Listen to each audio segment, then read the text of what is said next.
Good day, YouTube. It is the 18th of August, 2024. Welcome back to the shop.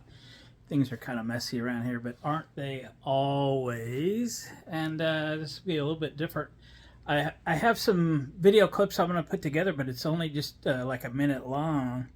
So I thought I would film an intro and tell you why I have such an interest in what you're about to see.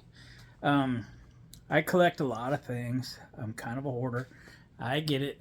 But I have a lot of interest. So let me just give you a little glimpse. So this is some of my lighting collection, if you will. And I find a lot of this stuff very interesting. The older it gets, the more cool it is. Check out that light bulb. That's worth a couple bucks actually. And that is an Edison bulb. And you've seen another video, I have Westinghouse bulbs in that green box. We're not going to get those out today. So my fairly extensive flashlight collection, the ones I'm particularly fond of are the ones that's a plastic lens. And you can see it's discolored. That is a glass lens. You can see that it has survived the times. Those two there are glass lenses as well. And then I have 4 calcium carbide lights, and they all function. You can see I've got some calcium carbide back there, so once in a while I get a wild hair and we fire one or two of them up or something. Military, yep. I like the history. I like the fact that the stuff was, it's been around this long and it still would function if I'd take a minute. Some of the taller lights, I actually just picked that one up the other day, but anyway, extensive collection of flashlights. I just love when they're this old and they're this cool. That one's got no lens in it. I probably got a lens for it somewhere if I take care of it.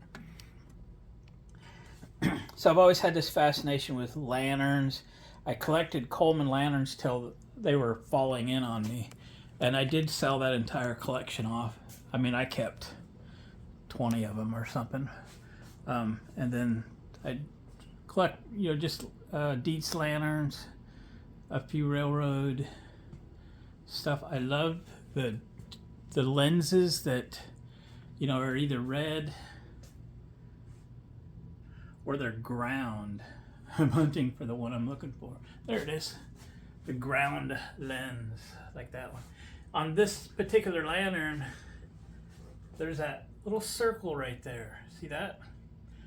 That glass is thinner. And if you light this lantern at night and you go outside with it, through that circle, it's not so red and it actually projects almost clear light out in front of you so you can see to walk. That's obviously railroad. Anyway, I've just got a lot. I'm not an expert on these. I just like them. And in fact, I bought the end of a crate. You can see up there on my wall, Dietz Little Wizard lanterns. So I think there was 12 of them in that crate.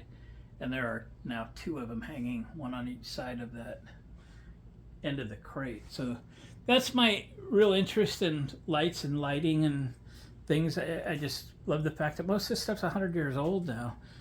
Still will work. And there are actually some countries that still use lanterns that they don't have electricity, like villages and things. So Dietz Lanterns is still in business. I think always has been.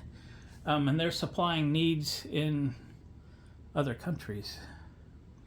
So I and my wife just returned from a week-long cruise up and down the southern Oregon coast, and we took in a lot of sights. And we took in a lighthouse site, and that's what you're about to see on this video. And to me, and I'll give you a little hint of what this is. And I found it to be very, very cool. Because of how old it is and how cool it is. So hang on a second. Let me get my cheat sheet out. So the lighthouse that we visited was on the Umpqua River. Okay, the original lighthouse was built in 1857, and they built it real close to the water. And 4 years later, a storm took it out. It was built in sand or whatever, and fell over or something.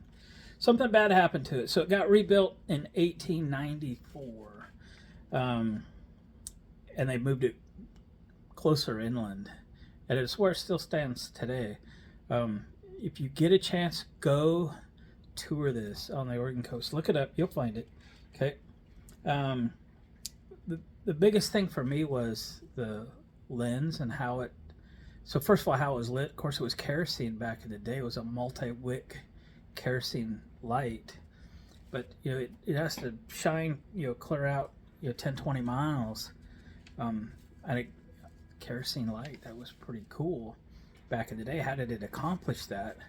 I mean, you couldn't see if you have your little lighter or something. What are you good for? 100 feet, 200 feet, something like that. This thing had to go miles and miles, and it's all about the lens. And see if I get the guy's name correct, but the lens in this lighthouse was made by Augustine Jean Fresnel, and they just call them Fresnel lenses. And when they ordered this lens for this lighthouse, it took, I think, years to get it. Years. And when they first light these things, back in the days of kerosene wick type burners, 20 miles out to sea, these things can be seen. And that's the whole idea. They're a navigational beacon for shipping ships, and it's pretty cool. So I got a chance to tour it, and it's what they said, it's the only lighthouse that you're allowed to go all the way up to the light while it's working, and see it function. You can't stand beside it, but you can go a few steps up the ladder, as you can see from my video perspective. I wanted to capture the beauty, the accuracy of this lens. It's over 130, 40 years old or whatever it is, and it still looks fantastic. It is not pristine. I asked, I couldn't see any defects in it, but they said over 100 years there somehow is defects in it, but it doesn't appear to be defective in any way. It is fantastic. I guess they were shipped in crates. They were super well packed. Again, they came all the way from France. It took, like I said, they order them up.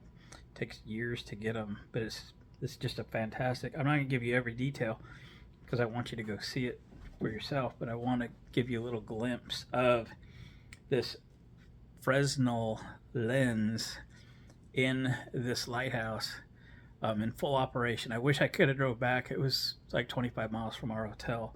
I did not go back at night. So I'm going to show you a glimpse of the outside of the lighthouse. Then I'm going to show you a glimpse of inside the lens as it's working during the day.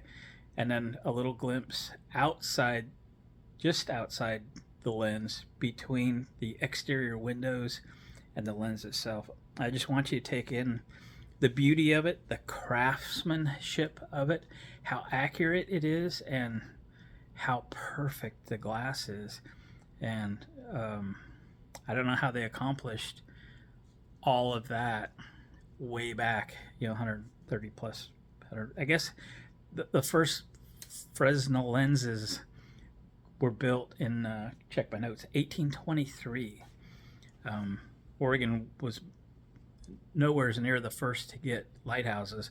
In fact, the east coast of the United States was way ahead of the west coast. So anyway, here it is, the videos from the lighthouse. I appreciate you watching the video. Please give it a thumbs up, share it with a friend, and then go see it on your next trip to the Oregon coast. We'll catch you on the next video. Here we go.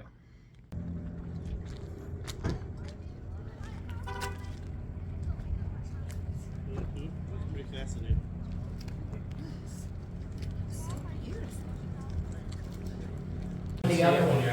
somebody knew somebody. do. Yeah. Cause even up north, you know, some of the bigger I sell ports and, you know, they have all white lenses. They have the white ones and it's like, how did we get Wow, this? yeah. This was lucky. I think it was somebody who's, like I said, had Yeah. connections, so. But anyway, does anybody have any questions? No? Will help with some of the easy stuff, but if it's anything large, they have to do it if they own it on the house. And it is a working lighthouse, so they have to do that. Those are being down there, off the bit, stop giving notice. Somebody knows everything. Yeah, yeah, and you know, we do tours every day, starting at 9 o'clock in the morning, so we would know, so they would, you know, yeah. Because we gotta remember, if it's a sunny day, this stops. We gotta, somebody's gotta get up there and all